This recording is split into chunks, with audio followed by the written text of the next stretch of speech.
SR के भी government PG college Kishangarh से मैं डॉक्टर कमलेश प्रीतवानी आप बच्चों आपका स्वागत करती हूँ।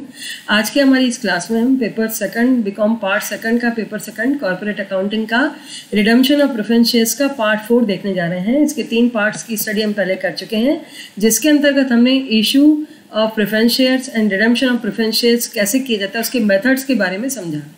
आज मैं आपको इस लेक्चर में बताने जा रही हूँ कि हम इसके रिडम्पशन ऑफ प्रेफरेंस शेयर्स के लिए जनरल एंट्रीज किस प्रकार से करेंगे। तो जनरल एंट्रीज का जो कि हमारा अकाउंटिंग पार्ट है, इसका प्रैक्टिकल पोर्शन है, वहाँ से हम आज स्टार्ट करते हैं। तो बच्चों देखिए, सबसे पहले मैंने आपको जैसा कि मेथड्स वाले थर्ड वाले लेक्चर में बताया था कि जनरल एंट्रीज करने से पहले कि मेथड्स हमारे कौन से हैं। मेथड्स को मैं वापस यहाँ रिपीट कर रही हूँ। The redeemable preference shares can be redeemed by the proceeds of a fresh issue of equity shares और प्रेफरेंस शेयर्स। यानी कि हमें क्या करना है, सबसे पहले रिडम्पशन करने के लिए हम चाहें तो अपने नए इशू जो है इक्विटी शेयर्स का कर सकते हैं या फिर प्रेफरेंस शेयर्स का। बच्चों जैसे ही रिडम्पशन का अमाउंट हम डिसाइड करेंगे सबसे पहले कि हमें कितने अमाउंट का अरेंजमेंट करना है। जैसे कि मान लीजिए आपके प्रेफरेंस शेयर्स है 20,000 रुपये के और 20,000 शेयर्स हैं आपके और 10 रुपये का एक शेयर है, तो आपको कितना चाहिए 2 लाख रुपए। तो 2 लाख रुपए का अरेंजमेंट करने के लिए आपको देखना होगा कि आपके पास में फंड्स कौन से अवेलेबल हैं और क्वेश्चन में क्या कहा गया है। अगर आपसे वो कहता है कि आप तो उसको इक्विटी शेयर्स नए इशू करिए या प्रेफरेंस शेयर्स इशू करिए, तो उनसे करेंगे आप। और अगर आपसे कहा जाता है कि जो हमारे पास लाभ पड़े हैं, अनडिस्ट्रीब्यूटेड प्रॉफिट्स पड़े हैं, उनका कैपिटलाइजेशन करिए जनरल रिजर्व से या पीएनएल अकाउंट से, तो उनसे भी लेकर के आप कैपिटल रिजर्व क्रिएट करेंगे, सीआरआर कैपिटल रिडम्पशन रिजर्व, और उससे करेंगे। और अगर आपको क्वेश्चन में कहा गया कि दोनों मेथड्स अप्लाई करिए, तो हम दोनों मेथड्स उसके अप्लाई कर सकते हैं। तो बच्चों देखिए, आपको जैसे पहले भी मैंने बताया था, when new shares are issued at par. अगर नए शेयर्स जो है वो कैसे इशू होते हैं बच्चों, 3 तरह से इशू होते हैं, जो कि हमने इशू वाले चैप्टर में भी देखा था। At par, at premium and at a discount. अगर आपके नए शेयर्स पार वैल्यू पर इशू हो रहे हैं तो क्या होगा, उसकी एंट्री क्या होगी, bank account DR to share capital. क्योंकि ये जो आप वहाँ पे कर रहे थे application and allotment, first call and second call, ये यहाँ इस एंट्री में सारी एंट्रीज एक साथ मर्ज हो चुकी हैं।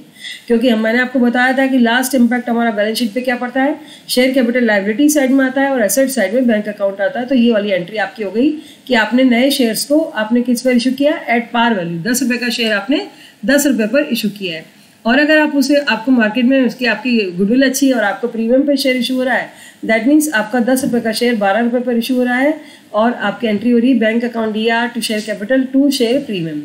तो इस तरह से प्रीमियम का पैसा प्रीमियम में चला जाएगा और कैपिटल यानी 100 रुपये का शेयर अगर आपका 110 पे जा रहा है तो 100 रुपये शेयर कैपिटल होगी और 110 रुपये आपका प्रीमियम होगा। अगर आपके खुदा ना खास्ता आपके शेयर्स मार्केट की वैल्यू डाउन है आपकी और आपके शेयर से डिस्काउंट पर जा रहे हैं, तो उसकी एंट्री होगी bank account DR discount on issue of shares account DR to share capital. तो ये आपकी इस एंट्री का मतलब है कि आपका जो है शेयर कैपिटल तो आपकी नॉमिनल वैल्यू से ही बनेगी। शेयर कैपिटल 100 रुपये का शेयर और आपको उसके 80 रुपये बाजार में मिल रहे हैं, तो 20 रुपये आप किस में डाल देंगे, डिस्काउंट में। वो शेयर आपका डिस्काउंट पर इशू कर दिया आपने। Conversion of partly paid shares into fully paid up shares. अगर आपको जो है पार्टली पेड अप आपके शेयर्स हैं, सबसे पहले जिनका रिडम्पशन आपको करना है तो उनका पहले आपको क्या करना पड़ेगा, उन पर कॉल मांगनी पड़ेगी, share call account DR to share capital, और फिर करना पड़ेगा आपको bank account DR to share call. तो दैट मीन्स आपने किया, उसकी कॉल का डिमांड किया आपने, उनको कॉल मिल गई। उसके बाद जब वो शेयर्स फुली पेड अप हो जाते हैं, मैंने आपको बताया था कि जैसे एक आपका 100 रुपये का नोट है तो आप उसको अगर वो 80 रुपये का ही उसमें पैसा मिला हुआ तो 20 रुपये नहीं मिला तो वो नोट बना ही नहीं है, यानी वो प्रेफरेंस शेयर कैपिटल बनी ही नहीं है। तो उससे पहले कैपिटल तो बनाइए पूरी, तो उसकी जो है फाइनल कॉल अगर है तो उसे मांग लीजिए और मांगने के बाद ही जो है उसका रिडम्पशन करेंगे हम। When preference shares are redeemed at par, अगर उनको पार वैल्यू पे रिडम्पशन करना है आपको, तो सीधा redeemable preference share capital account to preference share holders करते हैं आप। पहले पैसे को प्रेफरेंस शेयर होल्डर में डाल देंगे और बाद में इनको हम पेमेंट करेंगे। और अगर आपके प्रेफरेंस शेयर्स का रिडम्पशन यानी भुगतान, उनका भुगतान पुनर्भुगतान आपका प्रीमियम पे हो रहा है, तो redeemable preference share capital account DR premium of redemption on preference share capital account DR to preference share holders, यानी आपके 100 की जगह आपको 110 रुपये देने पड़ रहे हैं। यहाँ पर प्रीमियम आपका बच्चा नुकसान है, इसलिए डेबिट हो गया। जब भी कोई भी प्रीमियम जो है वो डीआर होता है तो नुकसान है, आपका कैपिटल लॉस है, और अगर ये प्रीमियम होता तो ये आपका प्रॉफिट था। तो इस प्रीमियम ऑन रिडम्पशन को भी हमें लॉस को रिकवर करना पड़ेगा, क्योंकि कोई भी लॉस होता तो उसे इमीडिएट आपको रिकवर करना है। इसको रिकवर करने के लिए देखिए एंट्री है adjustment of premium on redemption, 7th number वाली एंट्री देखिए, profit and loss account DR, share premium account DR to premium of redemption preference share capital account. Preference share capital का जो प्रीमियम है, उस प्रीमियम को आपने कहाँ से चार्ज कर लिया, P&L अकाउंट में पैसा पड़ा था वहाँ से ले लीजिए, या पुराना शेयर प्रीमियम उसे नहीं खत्म कर सकते, आप यहाँ पे यूटिलाइज कर सकते हैं क्योंकि वो भी आपका कैपिटल प्रॉफिट है, तो उसका यूज़ यहाँ पे अच्छा सा यूज़ हो जाएगा, उसको तो यूज़ करिए, बाकी P&L अकाउंट से ले सकते हैं, या एज़ पर क्वेश्चन की सिचुएशन जैसा कहा गया वहाँ से उस पैसे को लिया जाएगा। इसके बाद हम कर रहे हैं transfer the amount to capital redemption reserve account. हम इसको जो है general reserve P&L account DR करके जो पैसा हमने था, अगर हमें कहा जाए कि नहीं आप तो जो है लाभों से पैसा लीजिए, शेयर मत इशू करिए, तो लाभों से लेकर के CRR रिजर्व क्रिएट किया जाएगा। अगर आपने शेयर्स को इशू करने पर कुछ खर्चा किया है तो expenses on issue of shares to bank हो जाएगा।